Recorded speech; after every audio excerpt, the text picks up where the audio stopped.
Is your SHAR PEI destroying absolutely everything in your house and it's kind of got to a point where you don't know what to do? Well, don't worry, we have the video for you.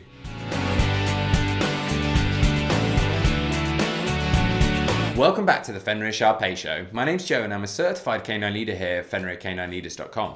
We are dedicated to helping you learn everything you could possibly want to know about the SHAR PEI and then how to become a high-level canine leader so you can raise your very own. So if you're new here, don't forget to subscribe and turn on that notification bell so you never miss a future upload. If your SHAR PEI is destroying furniture and all sorts of things in your house and it's got to a point where you've kind of given up because you don't know what to do not worry, as today we're going to be tuning into a webinar that the canine behaviorist and founder of FenrirCanineLeaders.com, Will, has recorded all about how to deal with dogs that are destroying things. So in this quickfire webinar, we're going to be talking about how I, as a canine behaviorist, help the clients that I work with destructive behaviors with their dogs, whether that's destroying furniture, destroying doors, digging up carpets, any kind of destruction in the home we're going to address in today's webinar. So let's dive into it. And when it comes to destructive behaviors, it's a little bit different from many of the other common behaviors. As a behaviorist, if that's something that you're interested in working towards in the future, you're going to address. And that as myself, it's very different from, say, a behavior like extreme aggression or extreme reactivity, where you're there in the heat of the moment and you can implement a strategy or a behavior modification program or intervention there and then and address the issue and deal with it. Destruction tends to be an issue when people go out to work and they come home and the home is destroyed. So we have to address it in a little bit of a different way. And oftentimes it's more around the management of a behavior as opposed to being able to correct the behavior. Now let me explain what I mean. First and foremost, we have to understand where is it that a destructive behavior comes from. Now in my experience of losing count of the amount of cases I've helped people with this with, it tends to come from one of two places. By far though, the most common is simply pent up frustration in terms of a lack of outlet for physical and mental stimulation requirements. What that basically means is you are not doing enough exercise with your dog.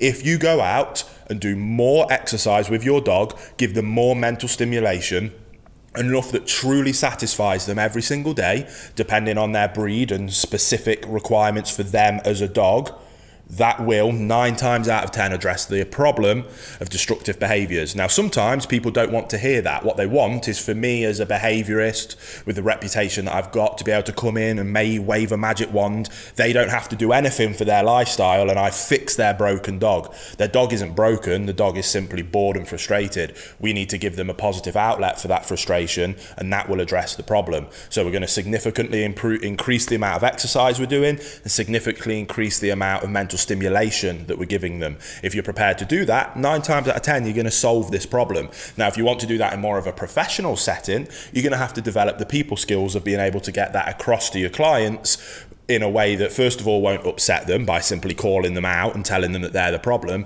but helping them see that that's the case and helping them come up with a process and a program of how it is that they can quickly and efficiently be able to provide additional exercise and mental stimulation. And that's where you can develop different strategies around quick fire ways of exercising dogs, quick fire ways of providing more mental stimulation for them.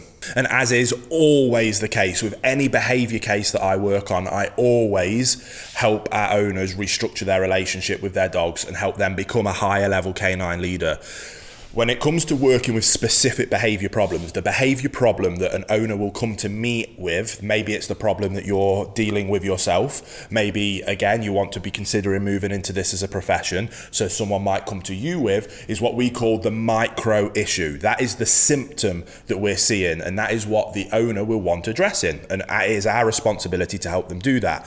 Here at Fenrir, the reason we're able to have such large levels of success is because not only do we help them with those micro issues, but we put so much time and effort into fixing what we call the macro problem, the umbrella issue. And that is always around relationship with your dog, around the owners becoming a higher level canine leader that has a dog that will look up to them for guidance and direction. If we can achieve that, that opens up an incredible pathway of communication between themselves and the dog, which then allows us to teach them the things that we do want and the things that we don't want from them.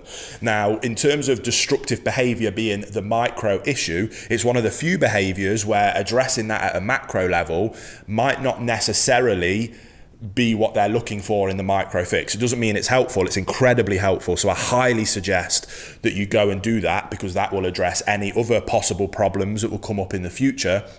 So this could be an excellent opportunity to either help yourself, if you're watching this from that perspective, or to help a client be able to go to that next level, and that will just make them happier and their dogs happier in the rest of their life. But when it comes to destructive behaviors in particular, because they usually happen when you're not there, the only real way that restructuring that relation helps is with anxiety. Now, like I say, destructive behaviors, vast majority of the time, comes from a lack of physical and mental exercise. If it's not that and the behaviors still continue, then oftentimes it comes from a place of anxiety. The dog is stressed and anxious. That anxiety tends to come, usually all of the time, comes from a lack of leadership. If a dog has a calm, consistent leader in its life that it trusts implicitly, they have no reason to be anxious. Then, as long as they're getting plenty of exercise, they'll happily relax and calm down. That's why we focus on those two things first. Then, on top of that, or why we're going through that process, because to restructure that relationship, we use our bootcamp process. Again, if you're interested, the online version of that is down in the description box below. But we go through that process, but nothing happens overnight, and that can take some time. Now, like I say, that will 9 times out of 10, even more so 99 times out of 100, will address this issue. If it doesn't, or while we're going through that process, we simply use a methodology of managing the behavior. Stop setting your dog up to fail. To set our dogs up for success with destructive behaviors, it's simply about managing the environment, ensuring that there's not things in their environment that they can destroy. To do that, the easiest way is to crate train or pen train our dogs. Let me start by saying that it is not cruel whatsoever. If you get a dog and stuff it in a crate that's never been in there before, you're a poor leader, the dog is already anxious, you're not giving it enough exercise as it is, so it's already got pent-up frustration, physically, mentally, and on top of that, anxiety from a lack of leadership. Then you leave them in there for 10 hours, then we've got a problem. But that's not necessarily the crate's fault. Again, that's a macro problem that we need to address. If you are a calm, consistent leader, providing your dog with plenty of exercise and leaving them in a crate for an appropriate amount of time, 3 to 4 hours at a time, before letting them out for an additional bit of exercise before going back in, then there is absolutely nothing wrong with using a crate, and a dog will love it. Dogs are denning animals. I like to cover crates with a big towel or blanket to make it nice and dark, put a nice bed in there so it's nice and cozy. Nobody else can ever go in that crate. That's the dog's special, safe, calm place for them to go, take themselves away and relax. That is what we're looking at achieving, and that's what we're looking at doing. To help with destructive behaviors, if we can get the dog to learn to love their crate, which is very easy if we follow that basic methodology, we leave them in there with a frozen Kong, get a Kong toy, stuff it full of some meat pate, chuck it in the freezer.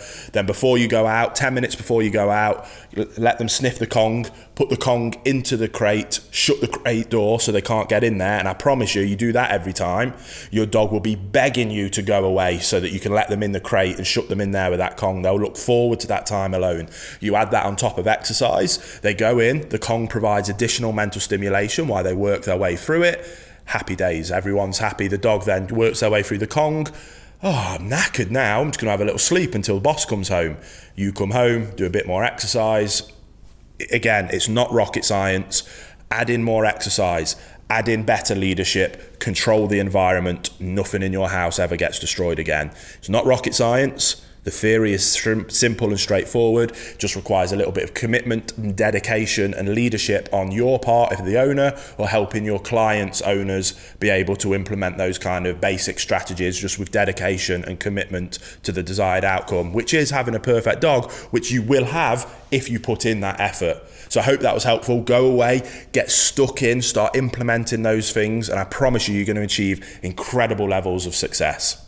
And there you have it, guys. Some really useful tips and tricks from Will there, all about how to stop your dog destroying things. I really hope you enjoyed today's video. If so, get involved in the comments down below, as we would love to hear from you. Don't forget to subscribe and turn on that notification bell, as we have 3 dedicated videos coming out every single week, so I can't wait to see you in the next episode.